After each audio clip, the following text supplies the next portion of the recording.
All right, ladies and gentlemen, I am back. Welcome back Yes, to yes, another she is. episode of For the Most Part podcast. All I could say is Cuba was an interesting experience. Hmm. I suggest people just go. I don't know how you get in there, but Yes. I wouldn't say it's a challenge. But you kind of just have to know how to get there. Know the legal Yes. steps to get in there. Hmm. Acquiring a Correct. visa, how long a visa lasts for. Hmm. Um, I would say also have a reason for going as well. Not that there's any issue, but it's better if if you're going for tourism. Say you're going for tourism. So Yes, I go just go with a purpose in mind. yeah, Have a yeah. Do purpose. some preliminary research, especially if you're not going Right. for like an event like I did. Kind of just know, you want to go and see this, you want to go and do that kind of thing. Yes. So, yeah, there's that. Louise, I think you had a topic set out for today. I I did. I like I how do. your face just kind of said that topic in today, boy. That topic in. Yes.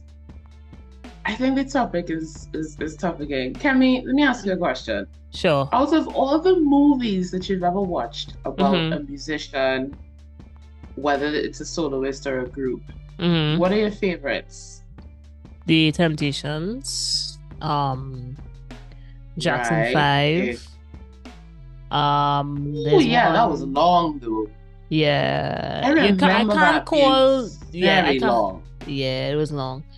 You can't call Dream Girls one because it's not a biopic, but it kind of represents the industry at the time. At So, the time. yeah, Okay, well then I would say we could group that in there if it's meant to be a depiction of something that actually happened. happened.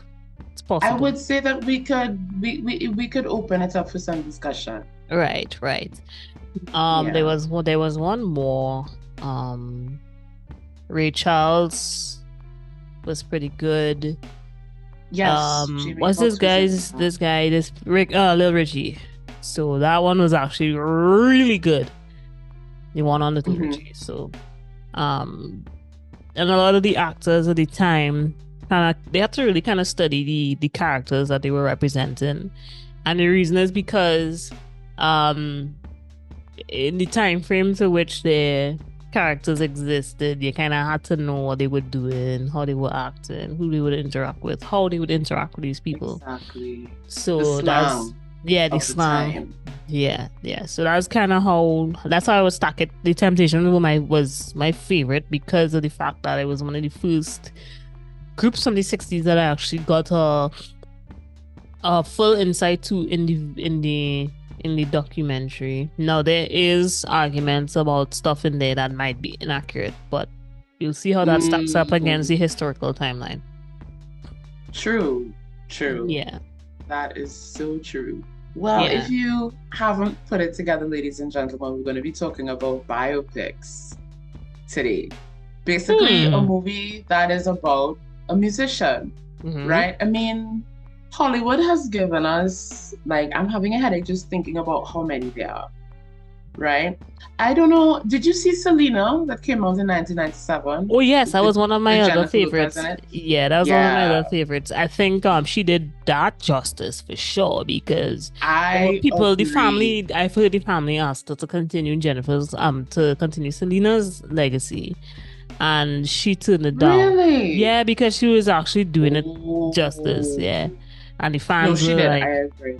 the fans were like, yeah, that's Selena right there, and she was like, nah, I can't do that.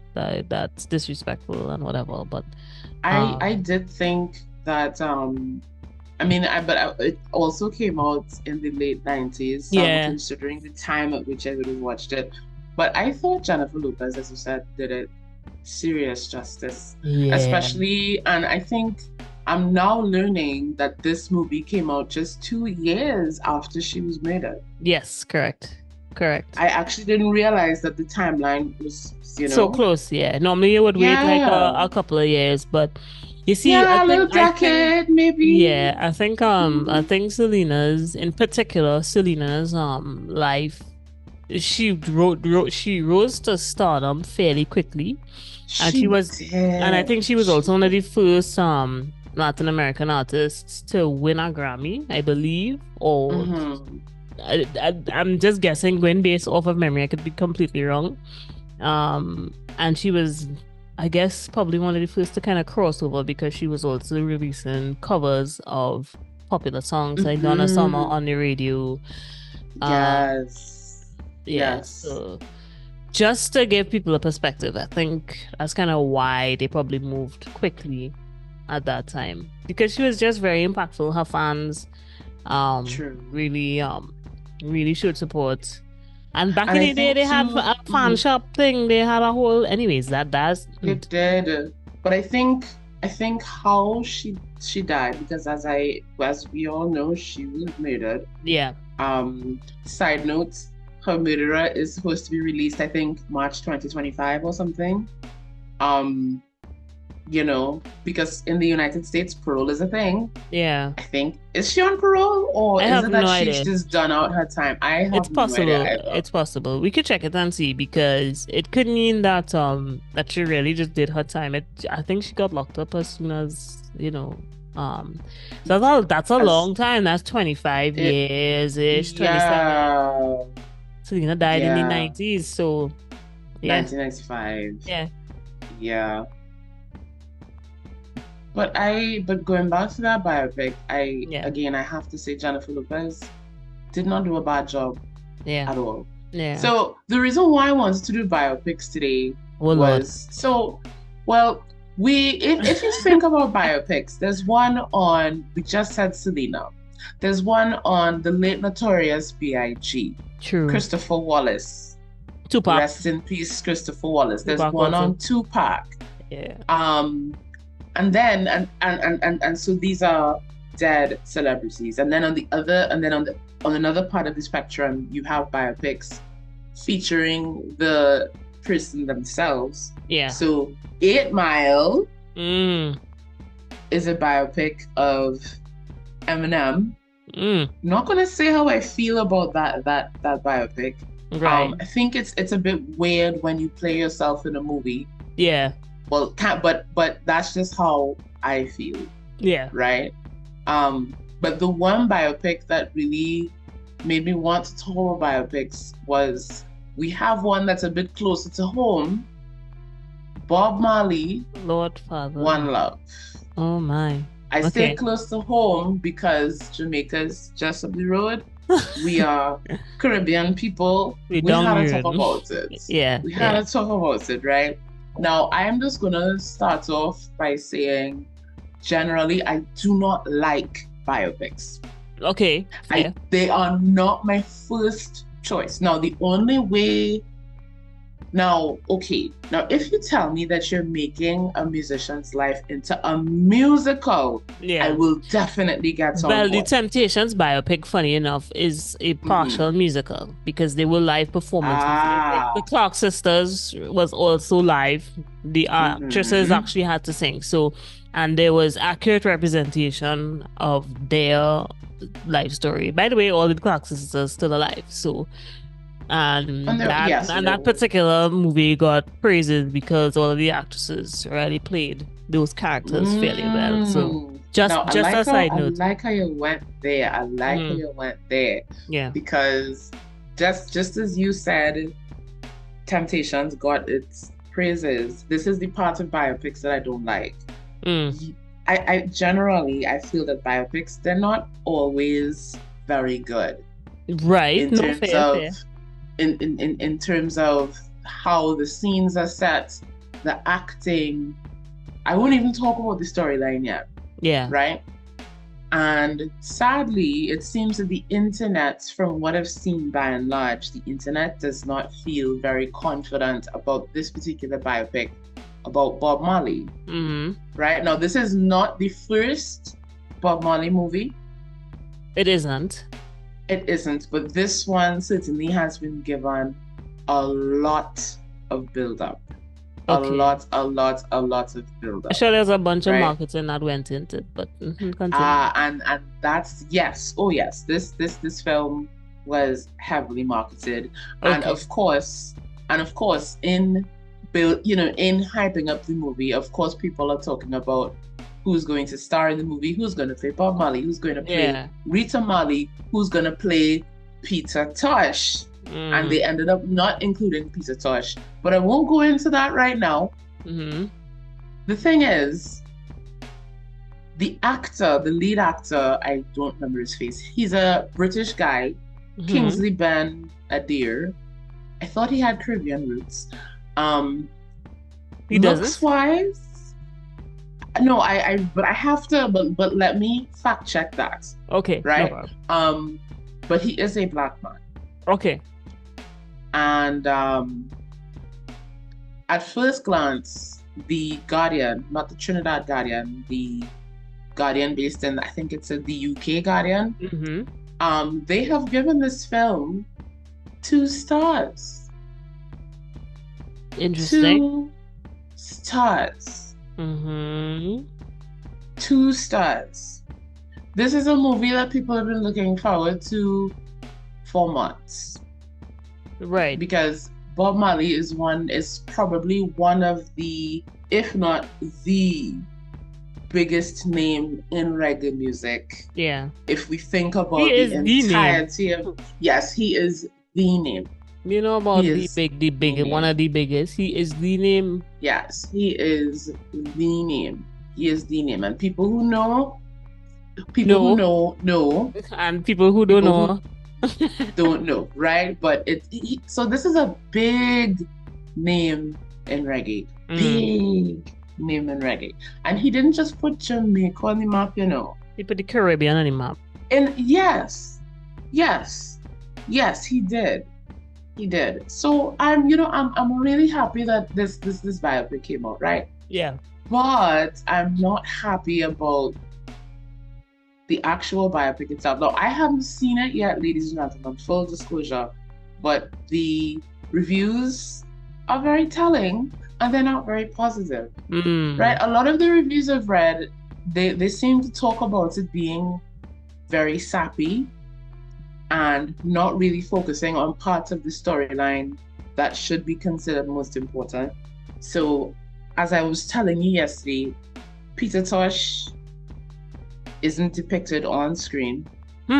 Interesting. Nor is he included anywhere in the storyline, right? And this same Guardian review that I'm looking at, they make a comment that the role of Rita Marley, who was played by Lashana Lynch, they said that the role was underwritten and that it doesn't really show how complex their marriage was because Bob Marley had a crocus bag of children. A whole crocus bag of children, but the movie doesn't really address that he was a philanderer, and it doesn't address why Rita would have stayed with him for all those years. The movie at no point really dives into that. Now, some people would think, why would that be important? But why wouldn't it be important? You know how many trans men are? And then after his death, he didn't leave a will. So there was this massive fight and, issues with his estate and stuff. So I would say the movie should have said more. Yeah. The movie really should have said more because especially if, yes, this is a historical movie, and it occurs in the late 70s, but a movie is still intended for an audience, and the audience is a 2024 audience. For a very different time. Now, in the 70s, maybe it may have been more acceptable for a woman to just turn her head when her husband is having affairs and having children from those affairs. But a 2024 audience is not going to take that very well. Right. So I think the movie makers, I think they maybe dropped the ball in that regard. Yeah. Because I certainly would have wanted to see some, how did they navigate all that? I don't know. I don't know if I could stay with a man if you want me that much. I don't care. I don't care if you are Bob Marley, one of the biggest and one of the the most, prolific Renowned. Yeah. entertainers in the world. But that plenty outside trying to have. Yeah. Yeah. That plenty outside trying to have. But enough of that. The enough of that. One thing I can say, from what I can see, the lead actor, is a very I would say looks wise. He does capture the physicality. I like that word, physicality. Right. Right? In fact, in this same review from The Guardian, they say that he captures the physicality of Bob Marley, the leonine grace and charisma, the weird spasmodic dance. Right. Even though this review also acknowledges that they actually used actual recordings of Bob Marley himself and not the actor for the majority of the film. Right. Right? But he is let down by a screenplay that fails to give much insight into who Marley was as a person. So for the lead, the acting was good, but just as they underwrote Rita Marley, they didn't really Bob. Go. Yeah, they underwrote Bob as well. 2 comments. I think that is. Did the screenwriters or the filmmakers reach out to the family to get more information? Do we know if that occurred? Well, one thing I will say is if you go to the website for the movie's distributor, which is Paramount Pictures. Yeah. One of the production credits is also Tuff Gong, TUFF GONG. Yeah. I'm sure many of you. So this name Tuff Gong is a brand associated with a number of businesses started by Bob Marley and or the Bob Marley family. Right. Right. So we're talking. So we're talking merch. Okay, so we're not talking... even. I like all your stuff. I say so. Not even like a direct kind of contact. We're talking about like a fan base. Information. Well, if you go to the website, it'll lead you to the Bob Marley Museum. There's a music studio. And it also has links to the Bob Marley Foundation and the Rita Marley Foundation, both of which are, I believe, non-profits. But even though Tuff Gong would encompass those non-profits, there's still a shop. Right. There is still an online shop. If you go into this online shop, ladies and gentlemen, clothes, obviously music, right? You could get Bob Marley branded jerseys, branded beach towels, hoodies. I see they got sweatpants. Limited edition sweatpants. Now, and you can even get a Zippo lighter. A One Love branded Zippo lighter. Now, I'm not knocking merch, because by 2024 standards, that is how artists make their money.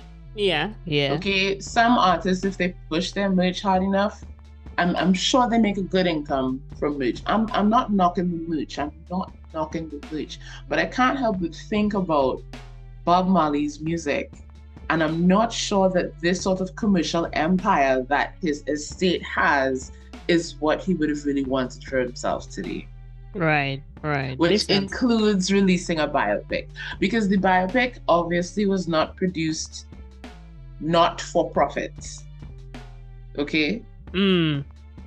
Obviously not. Obviously it was it's something that's meant to make money.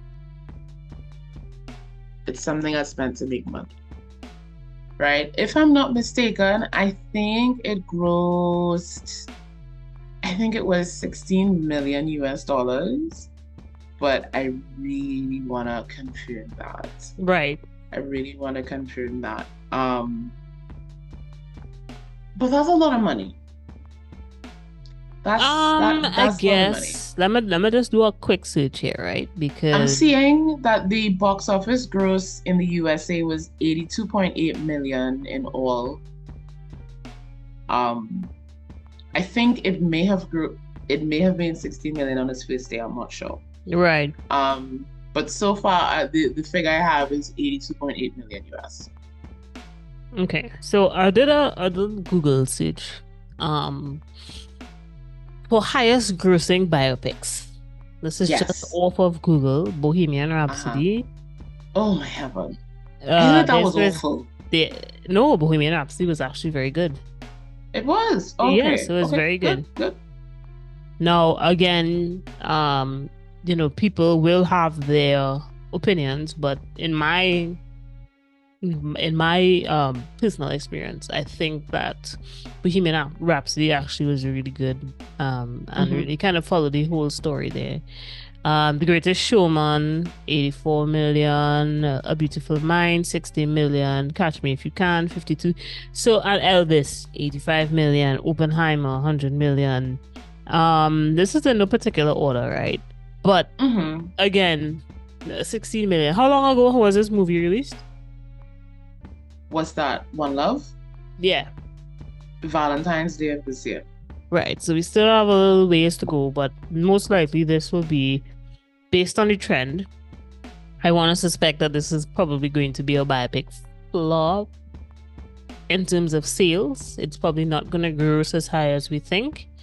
Hmm. For a number of reasons, I think if people going in and saying, well, sorry, well, first of all, this don't tell me any kind of story and it's just looking more like a movie for entertainment, then they're gonna tell their friends, don't waste your time. Wait until it's available online and just download it and watch it for free.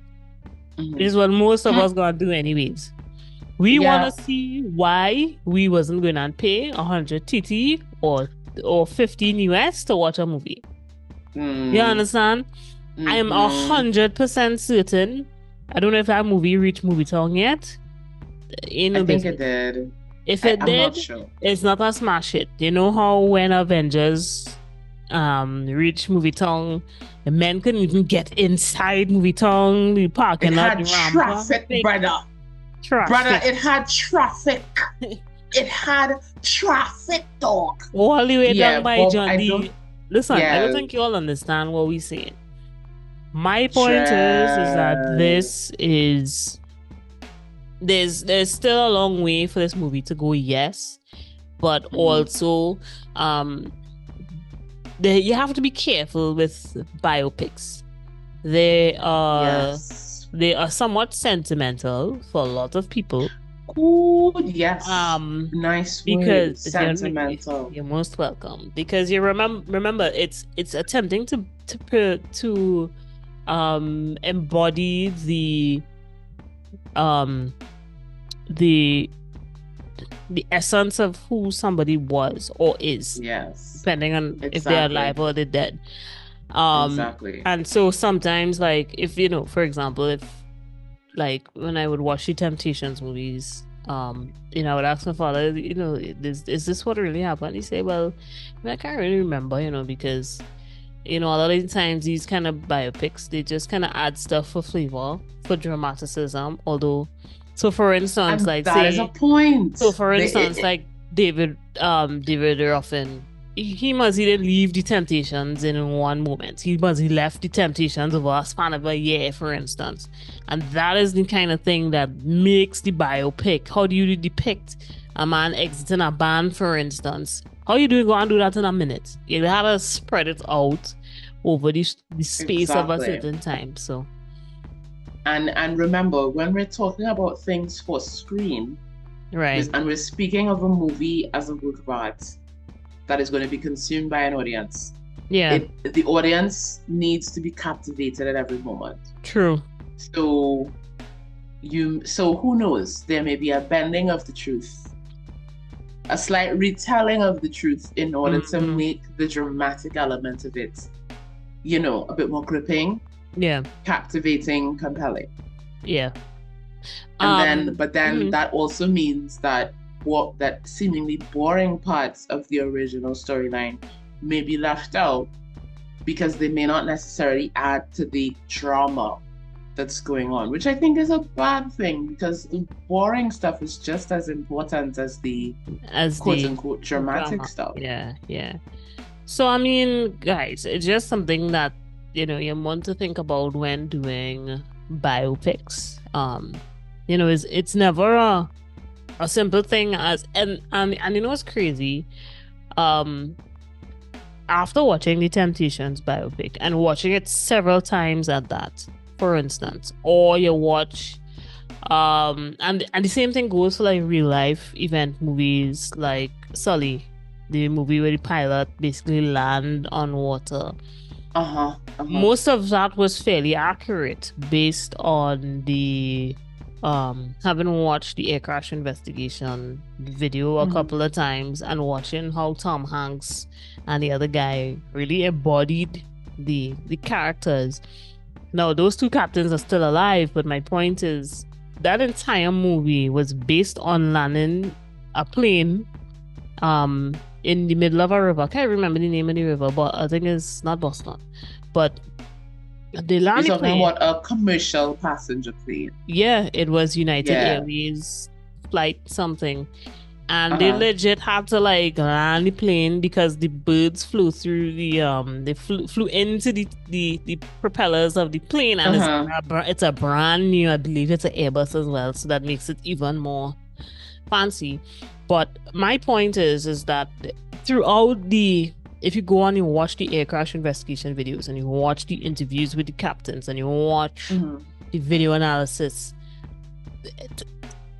to the point in the movie, it's realistic. It kind of shows you real fears that these people go through. You can follow the story. You could feel on edge. Same thing goes with the Temptation movie. Well, yeah, there was stuff that was added for dramatic effect, but the timelines were fairly good in terms of like you were able to kind of follow like who left the band and who came in when. That was a general thing. But my whole thing with these biopics is that it's a timeline that you're trying to capture for events that have existed in history.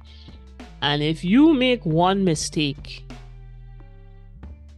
everybody gonna hate you. That's all I had to say.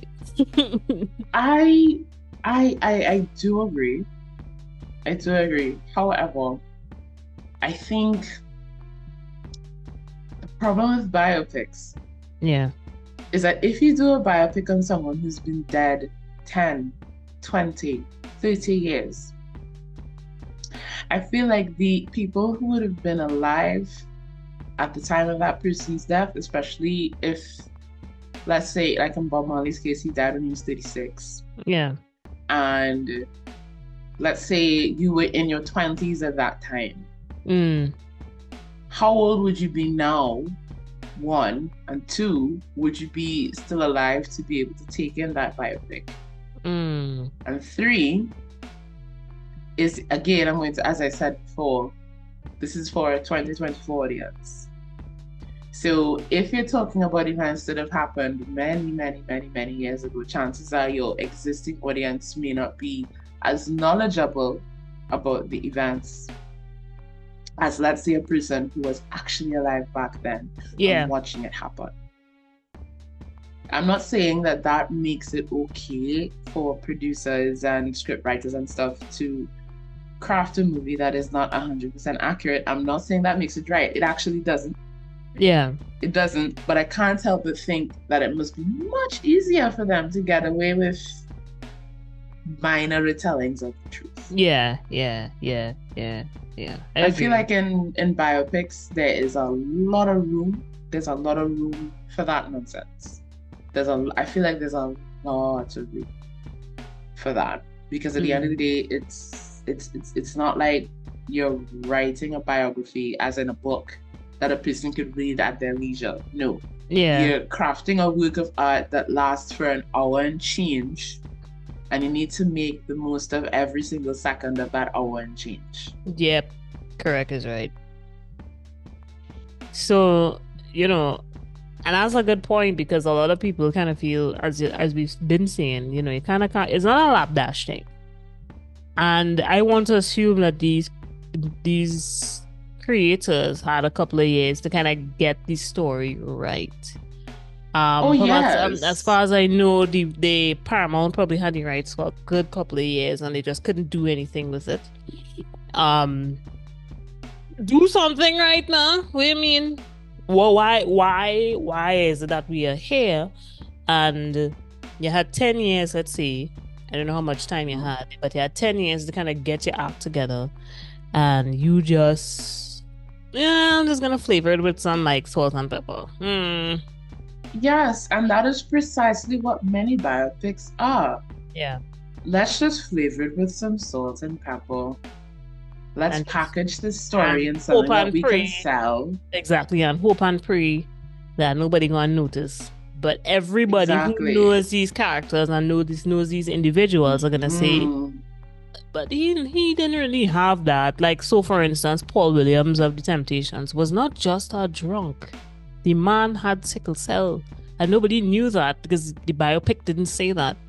The reason why he fell ill and the reason why he started drinking had nothing to do with somebody influencing him. He used the alcohol as a way to deal with pain. Boom! Nobody knew that until they kind also the pain of the diagnosis. Yes, sickle cell is a thing where your body is literally, it's moon-shaped cells, and so they kind of clump together and they cause physical pain. Like you feel actual physical pain, and that's very hard to treat. And most of the sickle cell patients tend to not survive past a certain age. Especially in those times, if, research and stuff on sickle cell was not, I'm not saying it wasn't the best, but, yeah, in those times, perhaps medical interventions may not have been enough for him. Correct. And you're saying that in the movie, they do not tell this very important part of the story. Yes, and I'm telling you that. Which completely explains why he became an alcoholic. Yes.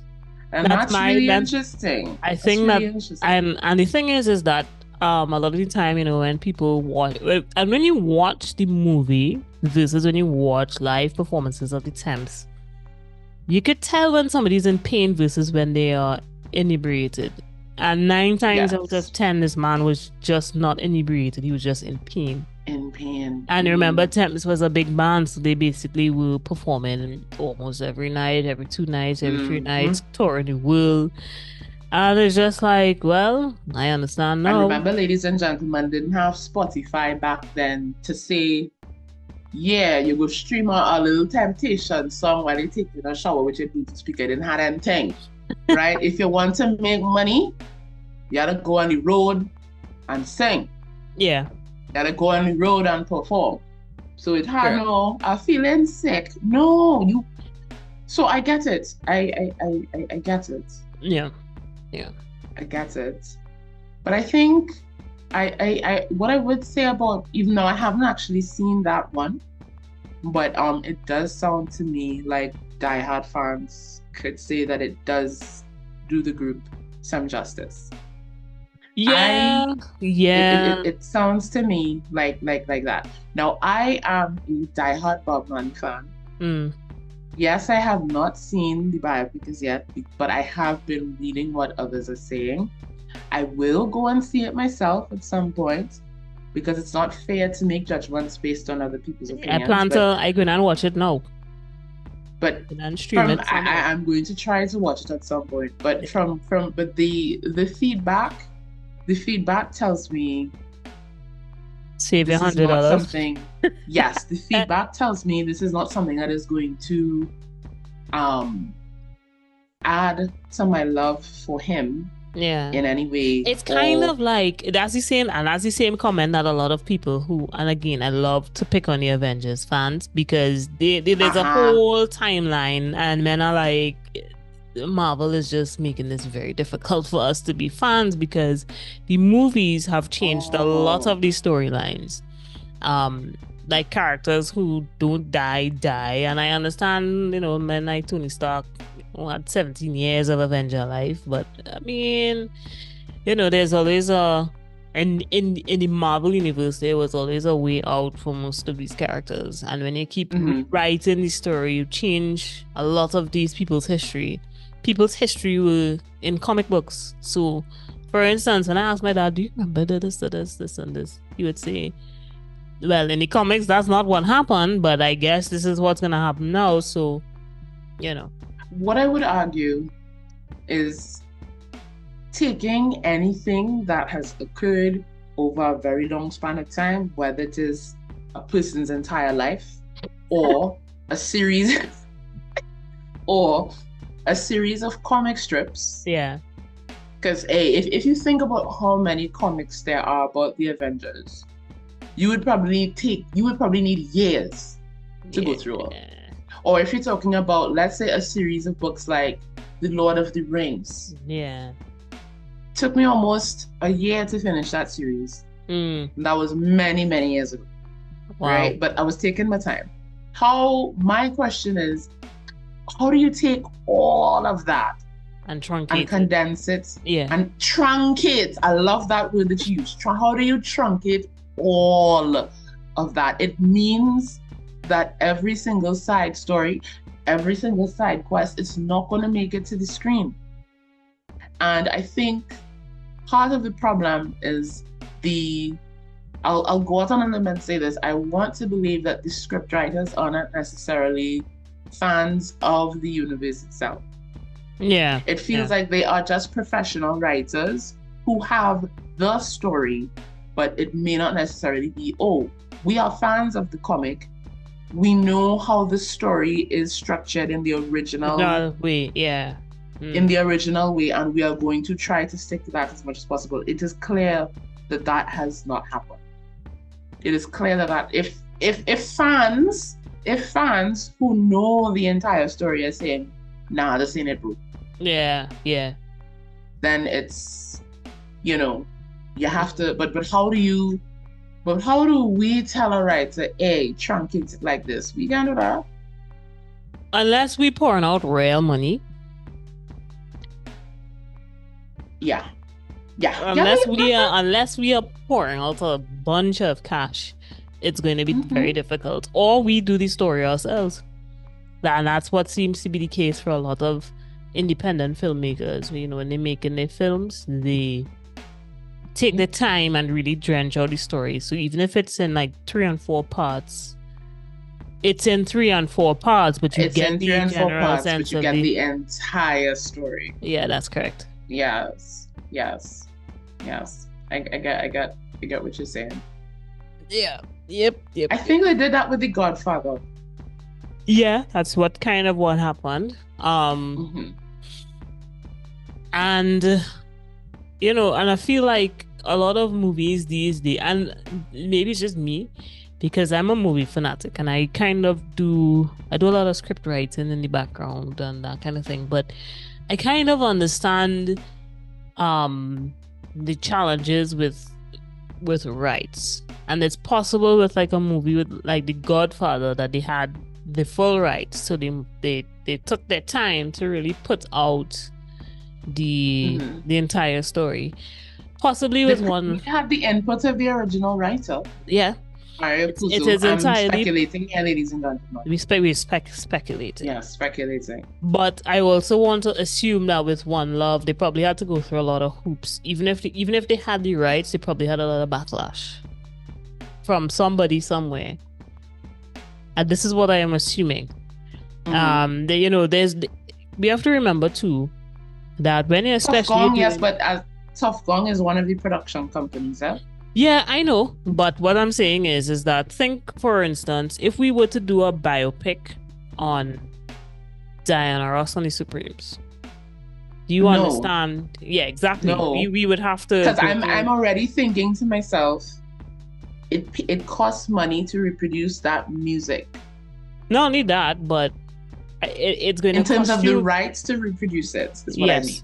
Not only that, but it costs money. It will cost you money to also get the full story. because the lifespan of the Supremes goes far beyond just the three of them or the four of them and who replaced who.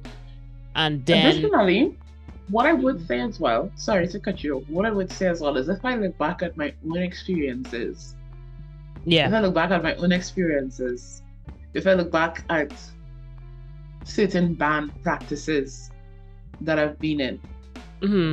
I don't know if we throwing shade for anybody. No, and I'm not throwing shade, but what I'm saying is, let's say you and I became extremely famous. Yeah. Extremely famous, right? And we were in a band years ago, and but because the members of the band didn't get along, we used to rail, fuss, and cuss out each other and things. Yeah. I don't think after we become famous, we would want any of that footage to become public. Yeah, correct. I want you to think to any time in your life when you've been working with another person and you all just not getting along, and there's a lot of contention and tension between you two. Yeah. I would not. And again, that was my point. Public. And again, that was my point because I was like, so I get what you're saying. It's possible to pay for this story, and you're gonna have to basically pay to get people to admit that this is what actually happened. Because especially in the time for like Motown days and stuff, there's 100 different versions of that story. For instance. Yes. You know, so for example, you know, people would say, you know, David Ruffin was a drug addict. Now, David Ruffin's daughter will, and there's videos of her on YouTube, by the way, years later, saying, no, well, my father didn't die, X, Y, and Z. And I mean, he's dead. But what I mean is, in terms of the Temptation story, the biopic says that he died of a drug overdose. However, when she saw the movie, she was like, that's not how he died. He was taken to the hospital because the biopic depicted him getting thrown out of a car. He was drugged up and stuff and get thrown out of a car and something like that. Now, again, that's just kind of proof of the fact that there's 100 different versions of the story. And you kind of have to be very careful about storytelling, you know. Not only that, if the other side of it is, if at that time you get your facts from, let's say, reliable sources like newspapers, TV stations, any you know, reputable news outlets. If every news outlet reports, let's say for the sake of argument in that context, let's say every news outlet at the time reports he was thrown out of a car and he died as a result of his injuries on impact to the ground. If that is the information that every single news outlet is able to receive as credible, then it goes down in history as this is what actually happened because every news outlet of the day was reporting the same thing. Correct. So when it comes to some facts, I think that may be part of it, that you're only using the facts that are available to you. Yeah. And then how you said his daughter came out years later. Yeah, emphasis on years later, and said this is what actually happened. I'm not saying that is why they put that in the movie like that, but I'm saying it is a possible reason. It's a possible reason. Yeah. Which makes biopics, I think, it makes them a little dangerous if there are some facts that you cannot lie about. Yeah. Or that you can't get them wrong. You really can't afford to get them wrong. Especially in this day and age of cancel culture, because cancel culture isn't dead. It is alive and well, right? Especially nowadays, you need to be really, really careful. Really, really careful. Kicks. You need to be really, really careful of where you get your facts and everything. Yeah. I agree because, while cancel culture is very much alive and very much rampages in these days. Um, there's also the aspect of the story has to be told, and sometimes Oh, some yeah. people are willing to take that risk to take the cancel, but make sure the truth gets out. So let me ask you a question. Sure. At what point do we, as a society, as people, at what point do we say we're tired of we're tired of the stories of formerly famous musicians being told? I feel terrible for saying that as a person who still wants to be a professional musician, but I'm also like, how many of these movies can we tolerate? Like, I'm like I for example, and I mean no offense to Beyonce fans, I'm not sure that I want a Beyonce biopic when I'm in my 60s and 70s. No, I am really not sure. I'm really not sure I would want one. I mean, I have practically had I don't want to say a ringside seat to her career, but she's one of the most popular Black women in American music. So I have no choice but to know about her. So I say that again to say, at what point do we stop with the biopics? At what point will Hollywood say, you know what, we need to come up with our own stories? Because how many stories can we retell? How many stories can we retell? And why is it that so many of these biopic movies are flops? Because they don't take their time to really formulate the story, and then they get upset when people get upset. Yes. And it makes me wonder, Hollywood, who are you making the story for? Are you making the story for the fans who have been alive at that time and very invested? Or are you just making it for a filmmaking public who only knows about that music through their parents or their grandparents? And then at that point, you just turn it into, ooh, here's some historical fluff. Who are you making the movie? Who are you making the biopic for? Yeah. Who are you making it for? That's a good point. That's a good point. What value are you adding to this person's legacy? I mean, other than financial value, because Bob Marley's estate, through his business holdings or whatever, would receive some financial benefit from it. But what are the other benefits of this artistic work existing, period? Yeah. Because I'm sure that I could find books or documentaries that do a much better retelling of his life than the movie does. What's the purpose of the movie? Of course, some people would say, but Louise, it's just a movie. Yeah. Right. But when you consider the time, the money, the resources required to produce a movie, that is why I say, why do it? Like, do you remember this movie that everybody was hating on? Avatar? Not the Airbender, the other Avatar movie. The movie with this and a lot of Tom, whatever his name is where it's a new time actor that basically never got work before that got the role. Yeah. Yeah. You know how much money how much money they spent on that movie? Too much or too little? Only for it to not do that well. That's probably why he doesn't get much work too, eh? Oh, shucks. Yikes. I said it. I said it. That is why I have to ask, what is the point of this movie? What is the point of this biopic? If you're gonna spend the money, make it good.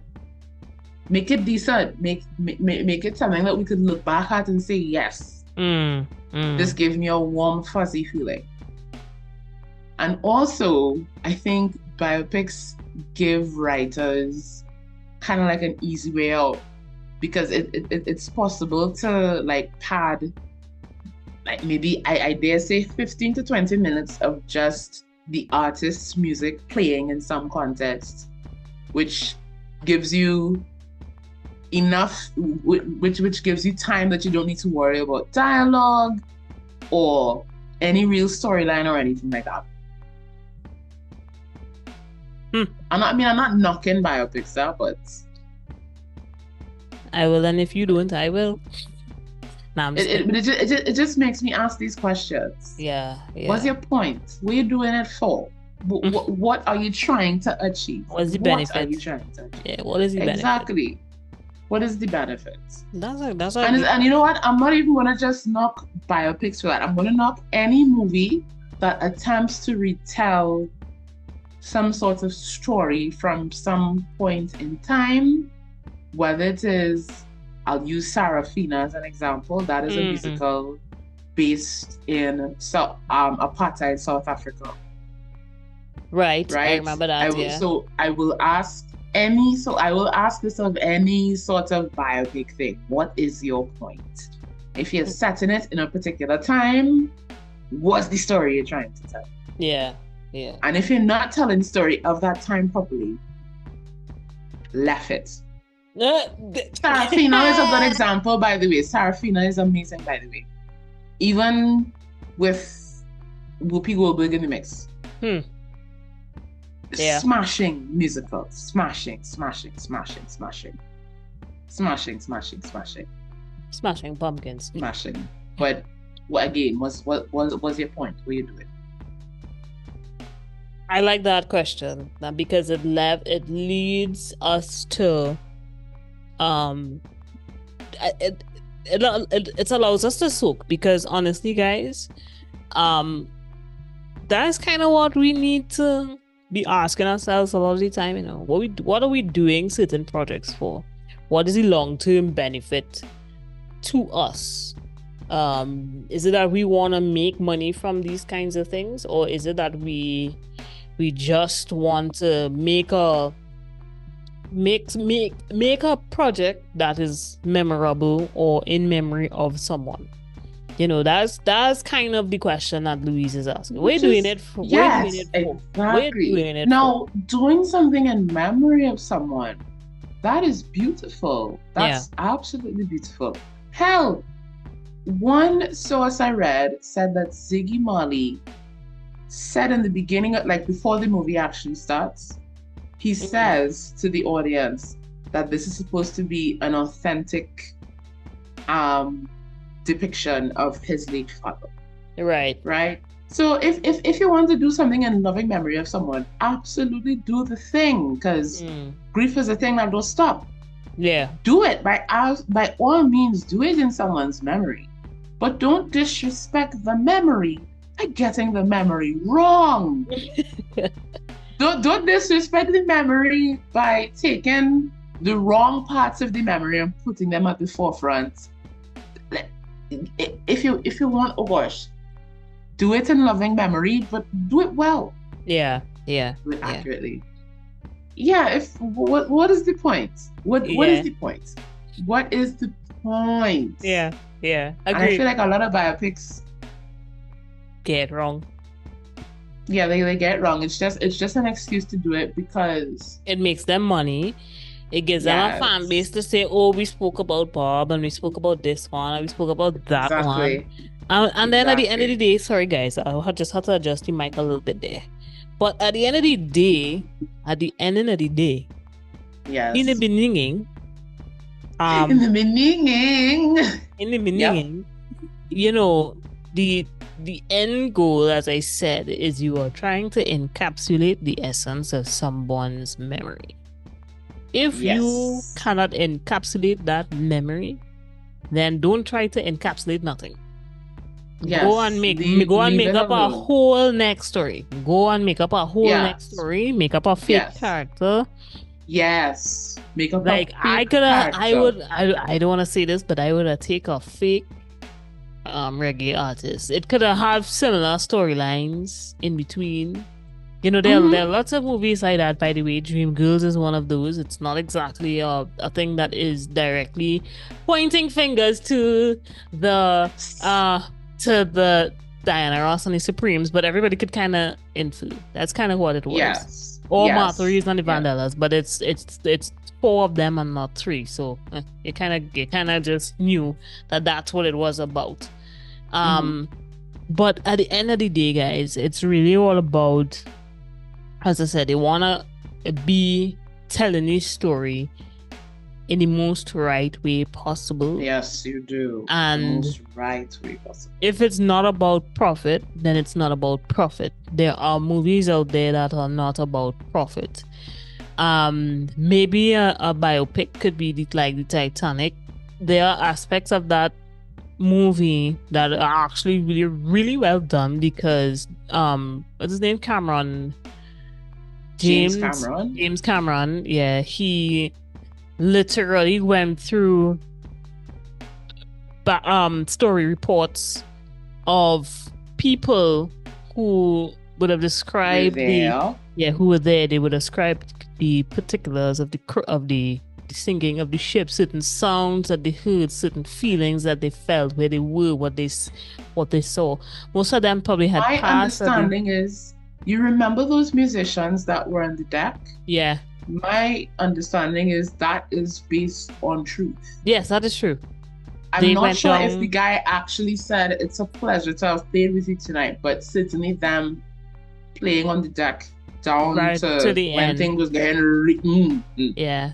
That is apparently a true part of the story. And Mr. Andrews also went down in the dining hall with the ship. The captain went under with the ship as well by the steering. So, I mean, you know, there were a lot of things that were very well written, except Jack and Rose. They're not real, but, you know, at the end Jack and Rose were there to sell the movie to the teeny boppers.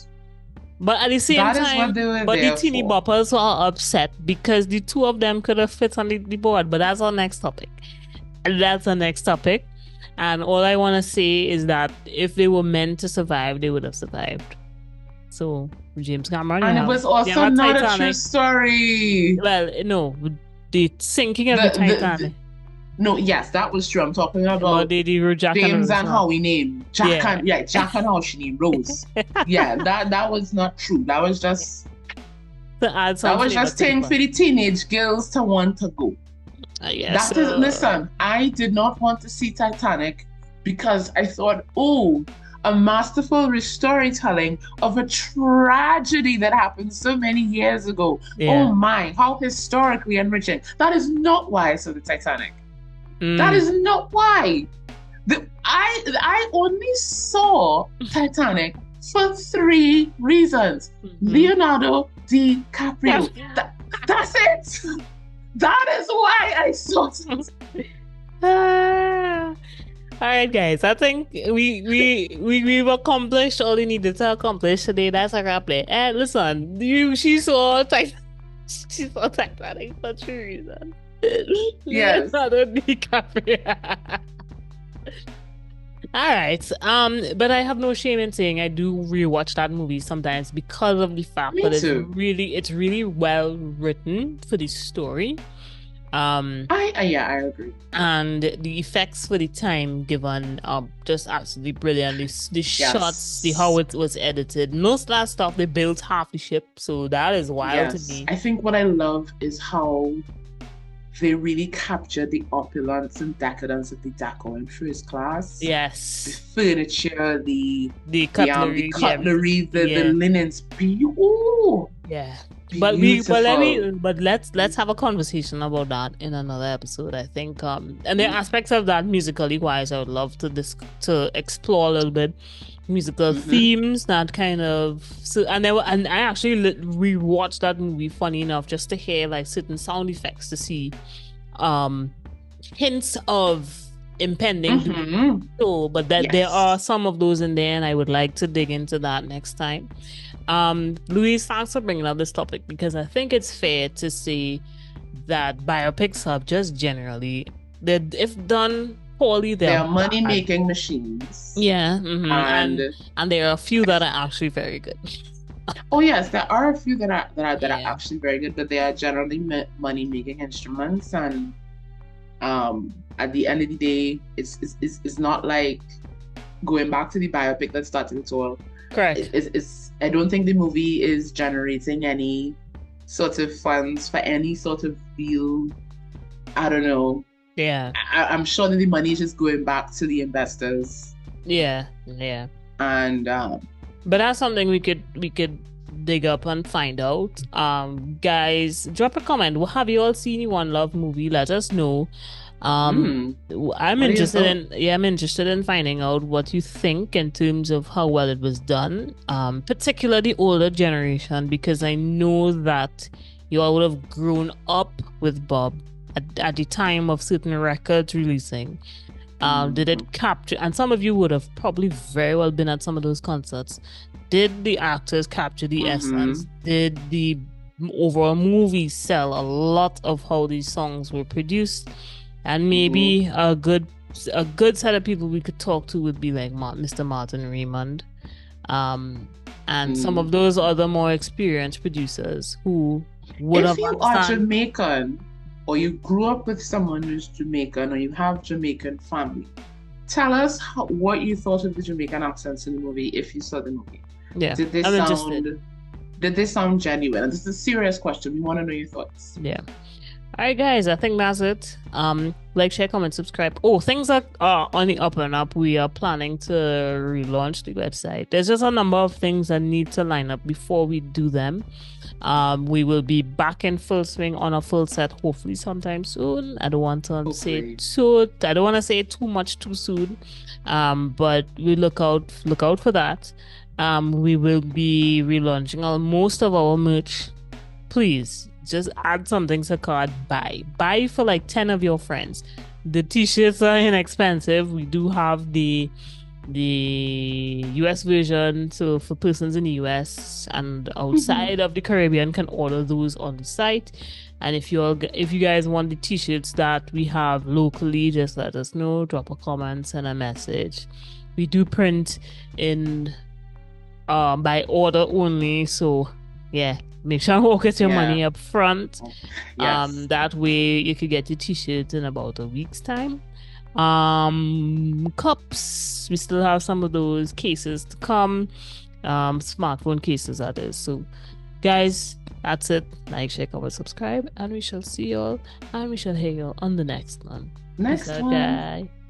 Peace out. One love, one heart. Let's Let's get get together together. and are you gonna edit this? So Yes. yee.